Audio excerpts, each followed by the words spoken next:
Hey there, this is Carolyn Arnold, author of the McKinley Mystery series. I'm here with my latest release, Halloween is Murder, and I'm here to do a little reading from chapter 3. So in this book, just to give you a little background, Sean and Sarah have opened a haunted house fundraiser.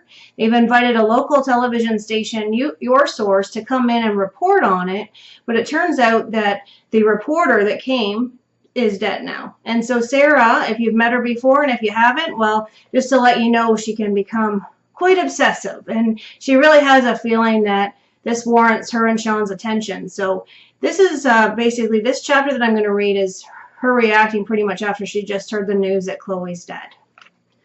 So that's from chapter 3, Shadows of Night. Sarah was calling Your Source from her home office one last time. That's what she told herself anyhow.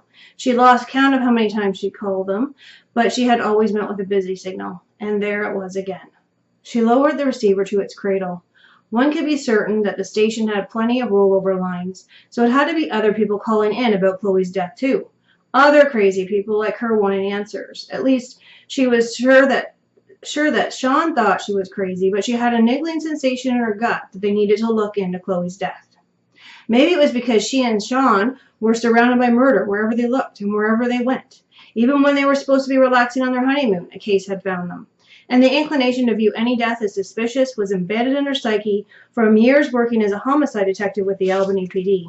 Sure, Chloe could have died from natural causes, an accident, or even a suicide, but it was also just as likely that someone had caused her death intentionally.